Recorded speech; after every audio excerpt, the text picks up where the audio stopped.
Élément de cours sur le 16e chapitre de l'année qui s'intitule la radioactivité. Donc avant de rentrer dans le détail, juste quelques mots sur la radioactivité. Donc la radioactivité, en fin de compte, c'est un phénomène naturel et il consiste on a remarqué que certains éléments chimiques vont se désintégrer au cours du temps. Ça veut dire quoi? Donc on reviendra dessus tout de suite après. Mais si ici on prend le modèle de l'atome, le noyau, ici, il va se désintégrer, il va se scinder en un noyau plus petit en émettant une ou plusieurs particules. Et on verra après qu'il existe différents mécanismes ici, et l'objectif de ce chapitre, c'est de présenter notamment ces différents mécanismes. Mais avant de présenter ces mécanismes, on va faire quelques rappels, notamment sur la structure de l'atome. Donc ici, on a une représentation de l'atome avec à l'intérieur un noyau. Le noyau est constitué de particules élémentaires qu'on appelle des protons et des neutrons. Les neutrons ont une charge électrique neutre, non pas de charge électrique, elle est neutre. Par contre, les protons, eux, ont une charge électrique positive. Autour de ce noyau, il va y avoir des électrons qui, eux, portent une charge électrique négative. Dans l'ensemble, un noyau, un atome est électriquement neutre, c'est-à-dire qu'il possède autant de charges positives, c'est-à-dire de protons, que de charges négatives d'électrons. Nous, on va s'intéresser au noyau de cet atome. Donc, pour le noyau et pour représenter ce qu'il y a à l'intérieur, on va utiliser notamment la notation symbolique. Donc, la notation symbolique, elle est de cette forme, c'est-à-dire que ici, on va noter le symbole de l'atome. En haut, à gauche, on va avoir le nombre de nucléons. Donc le nombre de nucléons, c'est le nombre de particules qu'il y a dans le noyau, c'est-à-dire le nombre de protons plus le nombre de neutrons. Et en bas à gauche, on va avoir le numéro atomique qui correspond au nombre de protons.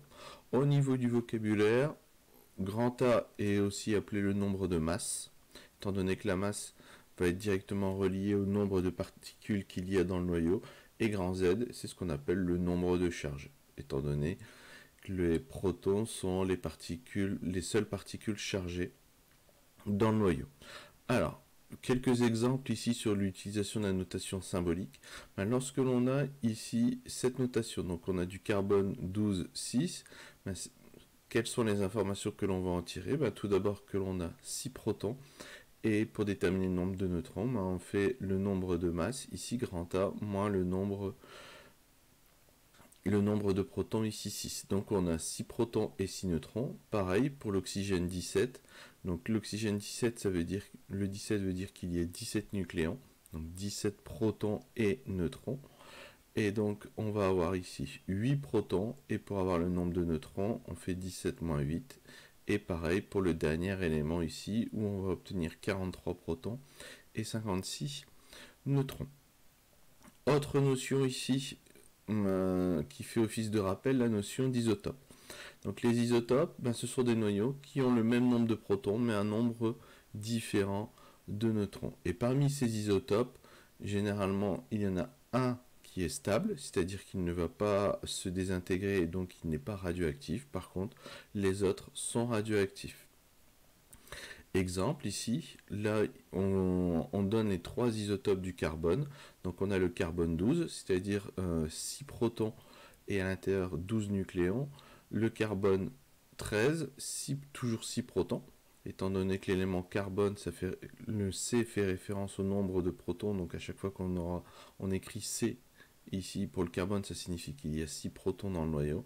Et donc ici, on va avoir 13 nucléons, c'est-à-dire 7 neutrons. Et ici, le carbone 14, où je vais avoir 8 neutrons dans le noyau.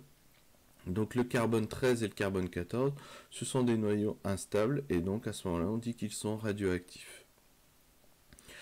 Après ces rappels, on va passer justement à la description des différentes transformations radioactives possibles.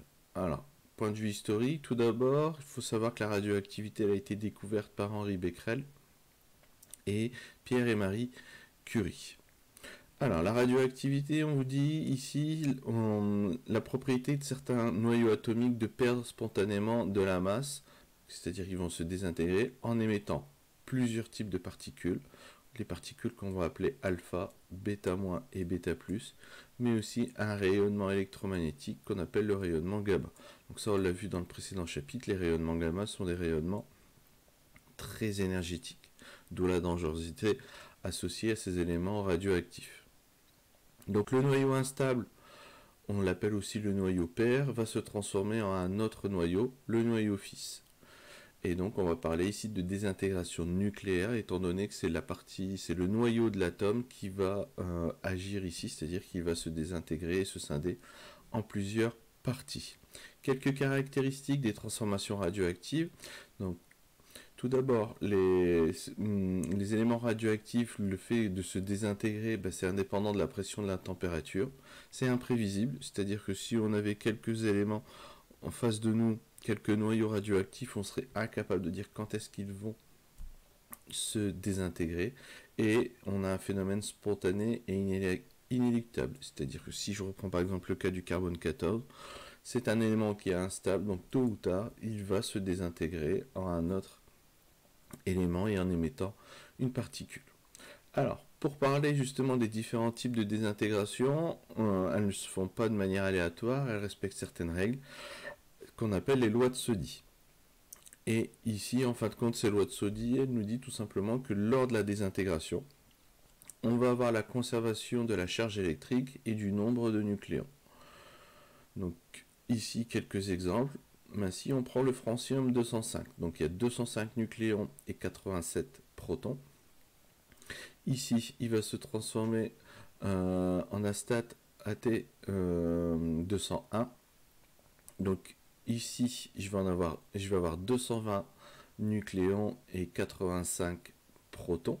Et pour trouver le dernier élément, en fin de compte, on va partir de ce que l'on a. Donc ce que l'on a au départ, on a 205 nucléons.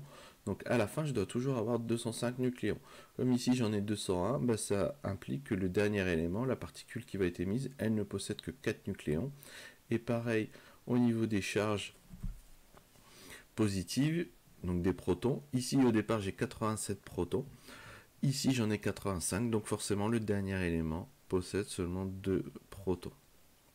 Et donc, c'est de cette manière dont on va pouvoir écrire les transformations radioactives. C'est en ayant la conservation du nombre de masses, grand A, et la conservation du nombre de charges, ici, grand Z. Alors, maintenant, on va pouvoir développer les 3 types de désintégration possibles. Alors, premier type de désintégration, c'est ce qu'on appelle la radioactivité alpha.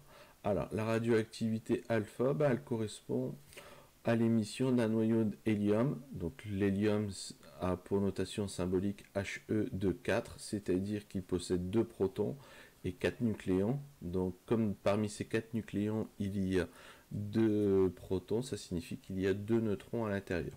Et donc, lorsqu'on a ceci qui est émis lors d'une désintégration radioactive, à ce moment-là, on appelle ça une radioactivité alpha. Donc elle concerne les éléments les plus chargés en nucléons qui se transforment en noyaux les plus légers. Donc ici, on a l'équation générale, c'est-à-dire que si je pars d'un élément qui a pour nombre de masse A et pour nombre de charge Z, comme il va perdre un noyau d'hélium, donc ici il va rester, donc ça c'est le noyau père. Ici, on va avoir la transformation en noyau fils.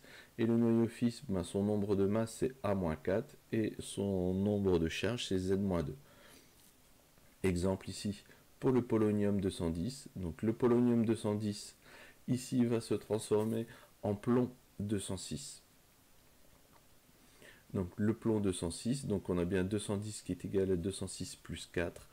Et au nombre de protons, donc au départ j'en ai 84, le plomb c'est 82 protons, et donc on retrouve bien ici le 2 pour l'hélium.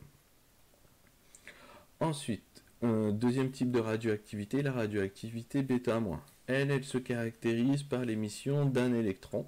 Donc la notation symbolique de l'électron, elle est de cette forme-là, c'est-à-dire petit e, pour dire que j'ai un électron. Nombre de masse, donc le nombre de masse, normalement, c'est soit un proton, soit un électron. Donc il n'y a aucune de ces deux particules dans l'électron, donc c'est pour ça que c'est noté ici 0. Et le nombre de charges, comme un électron est chargé négativement, et que sa charge est opposée à celle du proton, on va noter ici tout simplement -1. Et donc ça concerne les éléments ayant trop de neutrons par rapport au nombre de protons. Alors on va faire tout de suite l'exemple. Ici, je pars du cobalt 60. Donc le cobalt 60 va se transformer en nickel 60. Donc ici, on voit qu'on a, le même nombre de masses ici entre le noyau père et le noyau fils. Donc la particule qui va être émise, elle aura un nombre de masse égal à 0. Par contre ici pour le cobalt, on en a 27 de protons au départ, mais je vais avoir ici 28 protons à la fin. Et ici je vais avoir du coup, pour respecter l'égalité entre ce que j'ai au départ et ce que j'ai à la fin, je vais ici avoir -1. Ça signifie quoi concrètement? En fin de compte, quand le cobalt le cobalt 60 se transforme en nickel 60, ça signifie qu'on a un élément qui a trop de protons, trop de neutrons par rapport à son nombre de protons, et donc il va prendre un de ces neutrons, et ce neutron, il va le transformer en proton, et lorsque le neutron va être transformé en proton, je vais avoir un électron qui va être éjecté du noyau. Alors là, il faut faire attention.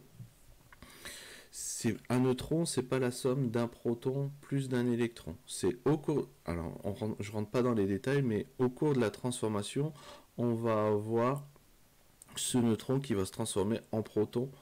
Et lorsqu'il va avoir la formation de ce proton, cette transformation en proton, à ce moment-là, le noyau va éjecter un électron. Dernier type de radioactivité que l'on peut rencontrer, ce qu'on appelle la radioactivité bêta+. Elle se caractérise par l'émission d'un positon. Donc un positon, c'est une particule qui est semblable à un électron, mais qui a une charge positive. Donc comme elle est semblable à un électron, mis à part sa charge électrique, elle ne possède ni de protons ni de neutrons, donc c'est pour ça que son nombre de masse ici il est égal à 0. Par contre, comme il est chargé positivement, et que cette charge elle sera du coup égale à celle au nombre du proton, à celle d'un proton, à ce moment-là, ici, on va avoir 1 qui est écrit. Et donc, elle concerne les noyaux qui ont trop de protons. Donc, c'est-à-dire, si je pars ici directement au niveau d'un exemple, donc pour le phosphore 30, donc le phosphore 30 se transforme en silicium 30. Et donc, ici, j'ai le phosphore 30. Il se transforme en silicium. Donc ici, au niveau du nombre de charges, ici, j'ai 15 protons. À la fin, je vais en avoir 14. Donc la particule qui va être émise va avoir une charge positive, 1. Et ici, au niveau du nombre de masses, j'en ai 30 au départ. Ici, je vais en avoir 30. Donc ici, je vais en avoir 0. Concrètement, ça signifie ici que dans ce type de radioactivité, la radioactivité bêta+, je vais avoir un proton qui va se transformer en un neutron. Donc le proton se transforme en neutron et la charge électrique ici va être éjectée via le positon. Dernier type d'émission, l'émission gamma ou désexcitation gamma. Là, c'est tout simplement lorsque j'ai un noyau qui a on va dire un trop plein d'énergie, qui est dans un état excité, à ce moment-là, il va se désexciter. Et donc au niveau des caractéristiques A et Z, ça ne va pas changer. Par contre, justement, il va émettre un rayonnement électromagnétique qui appartient au domaine des rayons gamma, et donc pour justement évacuer, on va dire, ce trop-plein d'énergie. Et ça clôture la première partie de cette vidéo sur le chapitre 16.